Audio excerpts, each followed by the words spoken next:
안녕하세요. 토크닥터토닥 이뮤라입니다. 우리는 두 눈을 통해 사물을 보는데요. 하지만 눈이 둘이기 때문에 생기는 질환도 있습니다. 한쪽 눈이 초점을 맞추지 못하거나 눈동자의 시선이 다른 경우의 질환인 사시인데요. 특히 사시는 어린아이들에게서 많이 나타나지만 아이들은 표현력도 서툴고 불편함을 크게 느끼지 못해서 치료 시기를 놓칠 수도 있다고 합니다. 심미적인 문제일 뿐만 아니라 시각 발달에도 부정적인 영향을 끼치는 소아사시. 오늘 토크닥터토닥에서는 안과 전문의 안효숙 선생님과 함께 소아사시에 관한 이야기 나눠봅니다.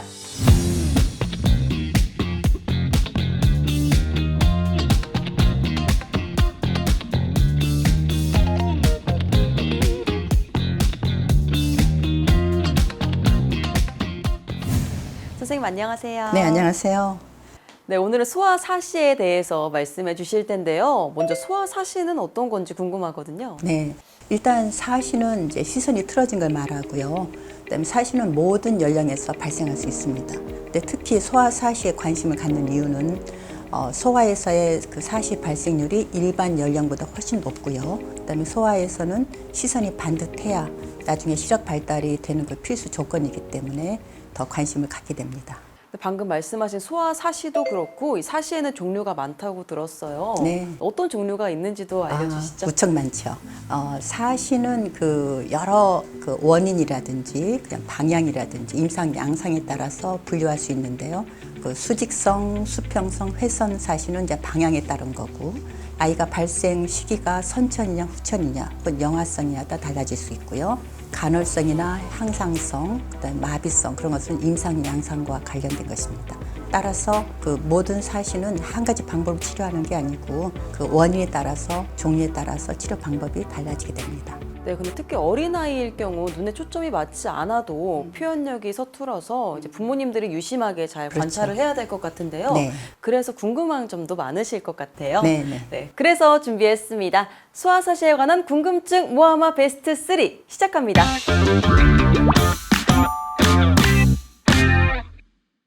네, 선생님 첫 번째 궁금증인데요. 네, 소아사시는 어떤 증상으로 의심할 수 있나요? 이런 궁금증인데요. 혹시 내 아이가 사시가 아닌지 걱정하시는 분들도 계실 것 같고, 네. 그 또 눈에 초점이 맞지 않는다고 해서 이것만 사시가 아닐 것 같기도 하거든요. 네. 다른 증상들도 있을까요? 사시를 의심해 볼 수 있는 그 증상들은 이제 여러 가지 나타날 수가 있는데요. 똑바로 보지 못한다거나, 안구 운동이 자유롭지 않다거나, 머리나 눈의 위치가 이제 사시와 관련돼서 아이가 머리를 틀고 보거나, 아니면 밝은 곳에 나가서 한눈을 감는다거나 그런 증상이 있을 때도 사시를 의심해 봐야 되고요. 사시 전문의의 진찰을 받는 게 좋겠고, 이렇게 함으로써 시력 발달에 중요한 그런 시기들을 놓치지 않을 것이라고 생각됩니다. 정말 사시 다양한 증상들이 있네요. 네, 맞습니다. 네, 바로 두 번째 궁금증 살펴보겠습니다. 사시는 무조건 수술해야 하나요? 이런 궁금증인데요. 아무래도 어린아이들이 받는 치료라서 치료 네. 방법도 궁금해하실 것 같은데 사시는 무조건 수술해야 하나요? 제가 진찰실에서 가장 많이 받는 질문 중에 하나인데요.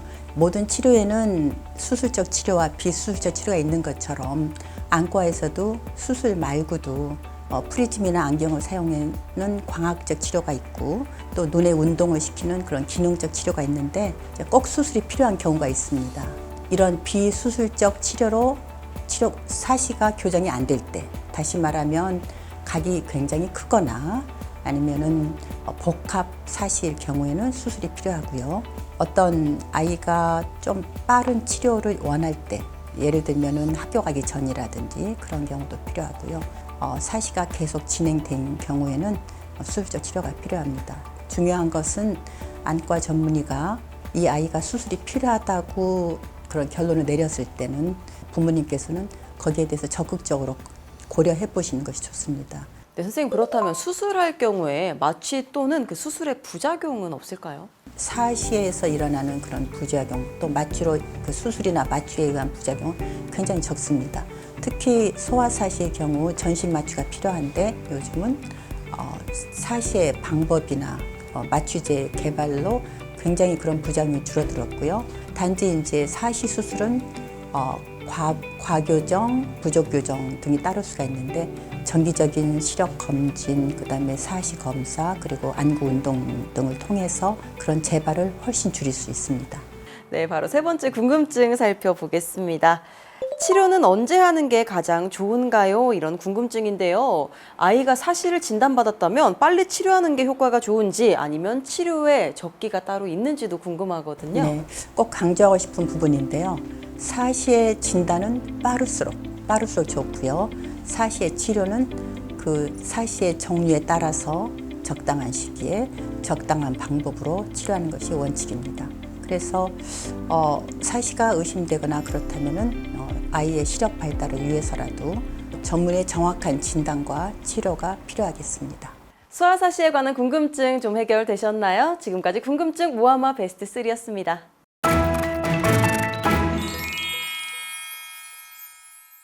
네, 선생님 계속 오늘 소아사시에 대해서 말씀해주고 계신데요. 네. 요즘 어린아이들이 스마트폰 사용량이 굉장히 늘어났어요. 네. 근데 스마트폰 사용도 소아사시의 원인이 될 수 있을까요? 물론 있습니다. 그 스마트폰을 보게 되면 가까운 데서 일정한 초점이 그대로 유지되는 그런 상태가 계속되기 때문에 그로 인해서 뇌사시가 증가된다는 보고가 있고요. 이것은 어린이뿐만 아니라 어른에서도 그 스마트폰으로 인한 뇌사시 증가가 굉장히 많이 보고되고 있습니다. 네, 그렇다면 소아사시가 의심이 돼서 병원에 가게 되잖아요. 네. 병원에 가서 어떤 검사들을 받게 되는지도 궁금한데요. 네네. 사실을 위한 검사는 되게 많이 준비돼 있죠. 이런 검사들은 뭐 고통스럽거나 불편하지 않기 때문에 아이들이 충분히 협조만 된다면 받을 수 있는 검사들이고요. 사시 검사에는 이제 다음과 같은 검사가 포함되는데요. 이제 시력 검사도 있고 굴절 검사도 있고 세극등 검사, 프리즘 검사, 안구 운동 검사가 있고 이제 입체식 검사가 포함됩니다. 그런 다양한 방법들에 의해서 어떤 객관적인 결과들로서 사실을 판단하게 됩니다. 네, 그렇다면 이번에는 환자분들의 실제 사연에서 솔루션을 찾아보는 시간인데요. 네. 선생님께서는 사연을 잘 듣고 진단과 처방을 내려주시면 네. 됩니다. 토닥토닥 솔루션 시작합니다. 네, 선생님 첫 번째 사연인데요. 네. 첫 번째 사연은 35세 여성분의 사연입니다. 네. 안녕하세요. 저는 아이 둘을 키우고 있는 엄마인데요. 얼마 전 둘째 아이가 외사시 판정을 받았습니다. 검사한 병원에서는 수술을 하라고 하는데 아이가 6살이라서 덜컥 겁이 나더라고요. 네. 일단은 수술 일정을 잡고 기다리는 중인데 알아보니 소아사시는 수술을 해도 재발할 수 있다고 하더라고요. 네. 그렇다면 그때마다 수술을 해야 하는 건가요? 한 번 수술로 완치가 되는 경우는 드문가요? 아이가 어리다 보니 수술을 앞두고 걱정이 많이 되네요 라고 사연을 주셨어요. 특히 어린아이라서 더 걱정되실 것 같은데요. 어떤가요, 선생님? 당연히 엄마로서는 걱정될 일인데요. 엄마의 걱정처럼 재발이 될 것 같아 수술 못한다거나 너무 어려서 수술 못한다는 것은 기호입니다. 일반적으로 사시의 수술 성공률은 1차 수술에서 80% 이상이거든요. 그럼 수술을 하고 나서도 재발을 막기 위해서 시키는 훈련이나 굴절, 시력 발달을 시킴으로써 더 사시 재발률을 줄일 수가 있습니다. 당연히 엄마의 걱정은 이해됩니다만 아이가 검사도 잘 받았고 검사 결과로서 수술이 필요하다고 판정되었으면 걱정하지 마시고 거기에 따라도 좋을 것 같습니다. 그리고 재발하는 경우 모두 다 수술하는 것은 아니고 그 정도에 따라서 비수술적 치료를 같이 겸하고 있습니다. 네, 바로 두 번째 사연 살펴보겠습니다. 네. 두 번째는 32살 여성분의 사연인데요. 안녕하세요. 저희 아이는 이제 생후 2개월 된 여자아이인데요. 아이의 눈이 한쪽으로 물린 것 같아요. 부모님은 아기의 눈이 발달하고 있는 과정이라 괜찮다고 하시는데 사실 걱정이 많이 됩니다. 신생아도 사시 검사가 가능한가요? 가능하다면 언제 검사를 받는 게 좋은지도 알고 싶습니다 라고 사연을 주셨는데요. 네. 첫 번째 사연자분보다 더 어린 그렇죠. 신생아의 네, 사연이에요. 맞습니다. 그 신생아에서 눈이 많이 틀어진 경우로 이제 유아성 뇌사시라고 하는 경우인데 그런 경우는 누가 봐도 이상하게 눈이 많이 몰렸기 때문에 병원에 바로 오게 되는데 2개월, 3개월 그런 경우에는 사시인지 아닌지를 알 수 없을 때가 많고요.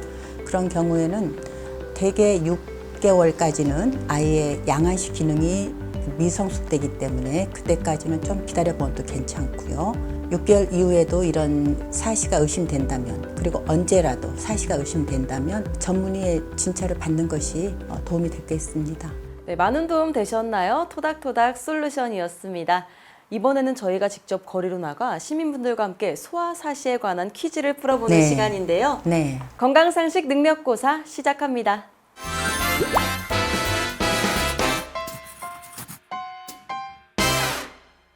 네, 선생님 첫 번째 문제 주시죠. 네.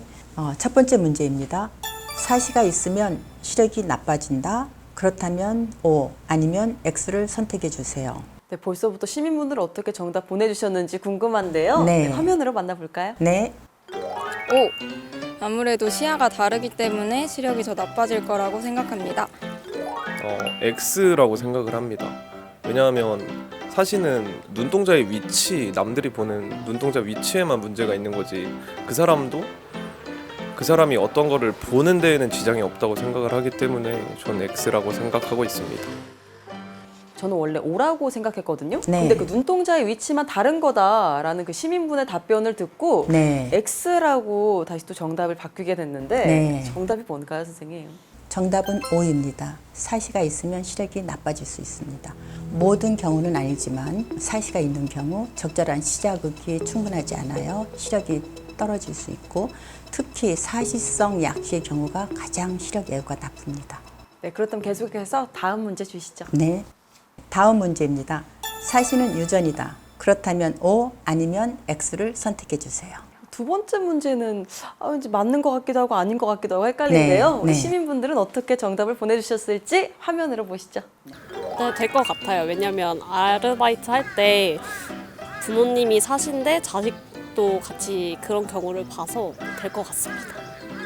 유전이 안 될 것 같습니다.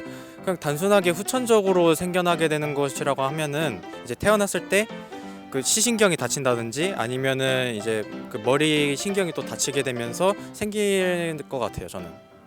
네, 이렇게 또 정답을 보내주셨는데요. 네. 왠지 두 번째 X라고 말씀하신 분들이 시신경이라는 단어까지 사용하시는 거 보고 네. 전문적인 느낌이 들어서 저는 X라고 생각이 들거든요. 네. 선생님 정답이 뭔가요? 네. 정답은 X입니다. 원칙적으로 사시는 직접 유전이 되는 것은 아니며 부모로부터의 그런 소인을 유전받는 겁니다. 직접 유전은 아니더라도 형제나 부모 간에 사시가 있으면 좀 더 사시 발생률은 높아질 수 있습니다. 그러나 부모가 사시가 있다고 해서 모두 사시가 자식에 생기는 건 아니기 때문에 유전이라고 말하지는 않습니다. 시청자분들은 정답 많이 맞추셨나요? 지금까지 건강상식 능력고사였습니다.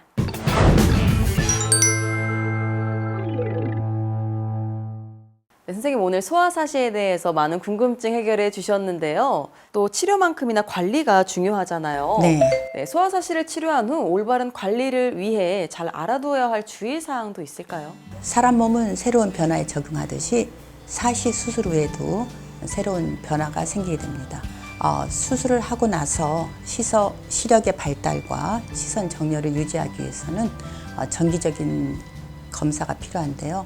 융합력의 개선을 위해 안구 운동이나 가림치료 등을 병용하게 됩니다.